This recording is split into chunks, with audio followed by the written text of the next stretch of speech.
Hello guys, welcome back to Guri vlogs. आशा करता हूँ आप बहुत अच्छे होंगे।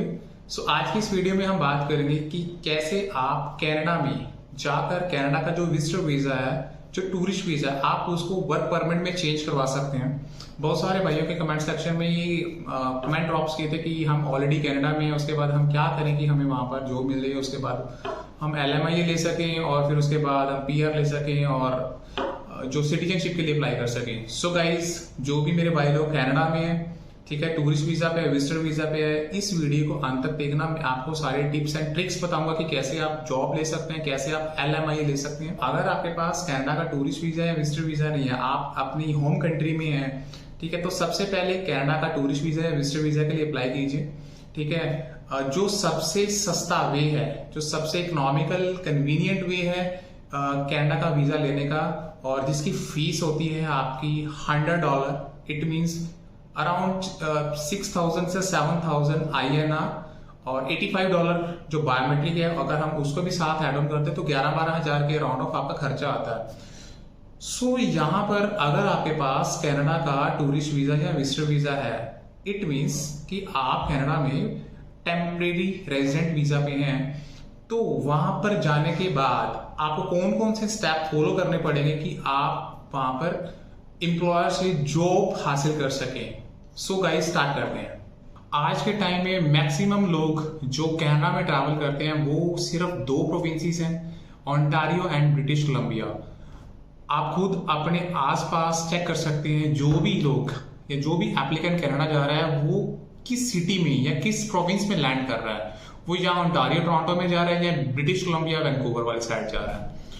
तो यहाँ पर लोग सबसे बड़ी मिस्टेक करते हैं, मैं वो कहूंगा, जो लोग कनाडा में टूरिस्ट वीजा या विजिटर वीजा पे जा रहे हैं बट उनका जो मेन मोटिव होता है वो वर्क वीजा लेने का होता है। तो गाइस, वर्क वीजा के लिए सबसे पहले मैं आपको इस चीज के लिए एडवाइस करूंगा कि ओंटारियो और BC में आप जॉब्स के लिए अप्लाई करने की बजाय आप जो इसके अलावा अदर प्रोविंसेस हैं, जो 8 प्रोविंसेस हैं, अल्बर्टा, मैनिटोबा, सस्केचुअन, ठीक है, New Brunswick, Prince Edward Island, Nova Scotia, Quebec. So ये बहुत सारी प्रोविंसेस हैं जहां पर बहुत कम लोग जाते हैं। आई डोंट नो व्हाई, क्योंकि शायद ये टोरंटो का नाम बहुत फेमस किया हुआ है, तो हर कोई चाहता है कि मैं टोरंटो जाना चाहता हूँ, मैं टोरंटो जाना चाहता हूँ। सो गाइस, सबसे पहले इंपॉर्टेंट टिप्स, अगर आप कनाडा में वर्क वीजा पे जाना चाहते हैं तो आप ओंटारियो और BC को वाइड करके जो अदर 8 प्रोविंसेस या 3 UTs हैं, आप वहां पर जाइए।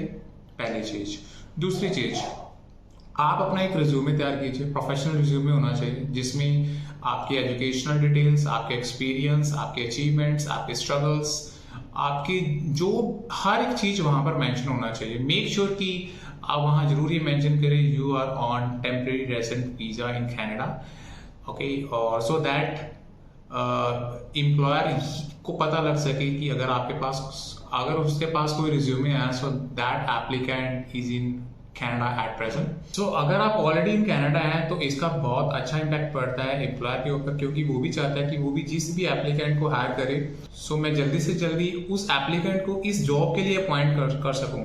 आप खुद सोचिए, अगर एक एप्लीकेंट ऑलरेडी इन कनाडा है और दूसरा अपनी home country like India, Pakistan, Nepal या किसी भी कंट्री से है, ठीक है, तो वो प्रेफरेंस उस कैंडिडेट को देगा जो उसकी होम कंट्री में है, रादर देन की अदर कंट्रीज में। सो ये सबसे पहला बेनिफिट रहता है अगर आप कनाडा में किसी भी वीजा पे हैं और आप अपना जॉब के लिए ढूंढते हैं।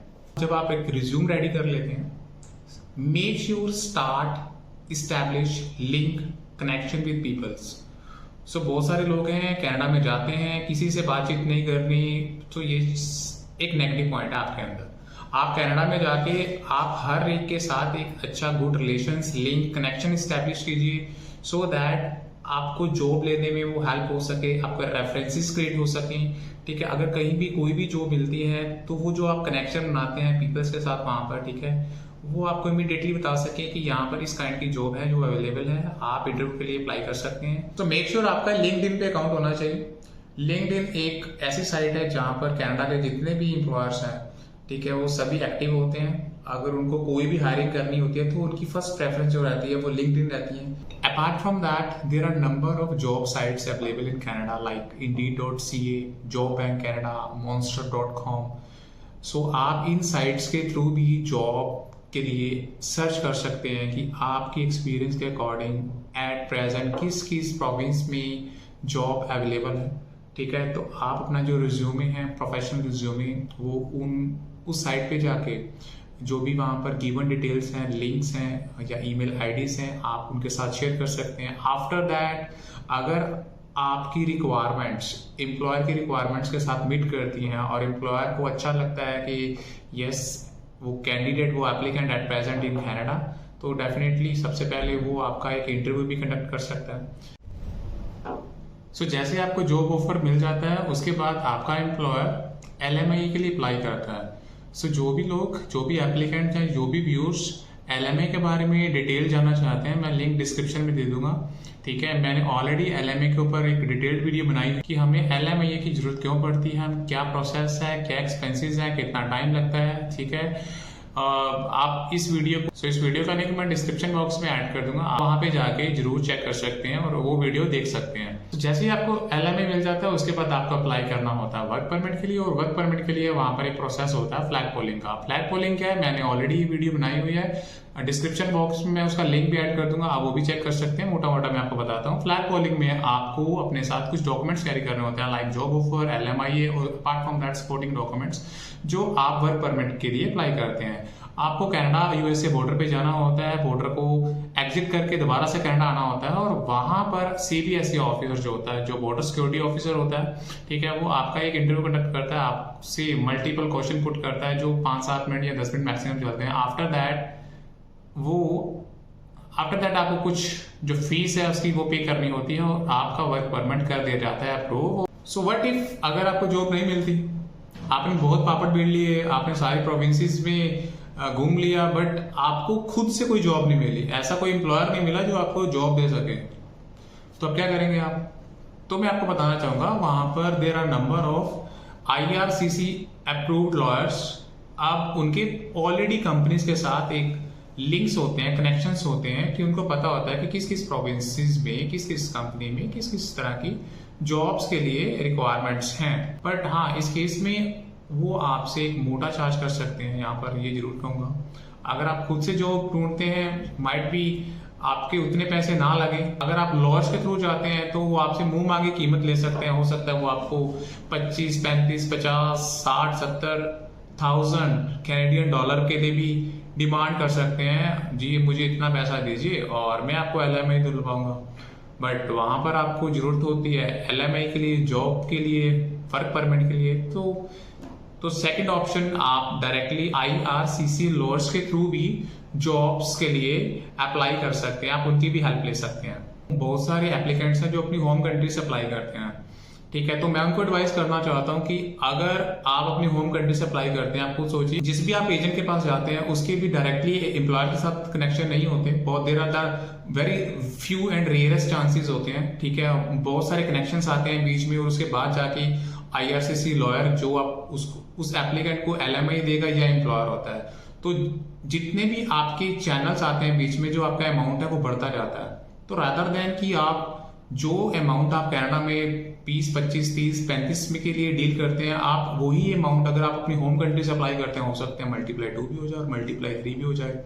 सो बेटर है कि एप्लीकेंट कनाडा अगर वर्क वीजा के लिए जाना चाहते हैं, टूरिस्ट या विजिटर वीजा पे जाइए, जिसकी कॉस्ट 6-7 हज़ार रुपये है, ठीक है, वहां जाके आप डायरेक्टली एक जेन्युइन तरीका से है, आपको पता होगा कि जिस भी एम्प्लॉयर के थ्रू या जिस भी IRCC लोअर के थ्रू आप अप्लाई कर रहे हैं, ठीक है, वो कैसा है, आप डायरेक्टली उनसे बातचीत कर सकते हैं कि कितना टाइम लगेगा, किस स्टेज पे हमारा प्रोसेस है, without any fraud. At last, most valuable suggestions to all my viewers, कि जब भी आप कनाडा का टूरिस्ट वीजा पे जाते हैं, आपकी वहां पर स्टे करने की एक लेंथ होती है, आप 6 मंथ की लेंथ के साथ जाते हैं वहां पर। 6 मंथ के बाद आपको एक बार अपनी होम कंट्री में वापस आना पड़ता है।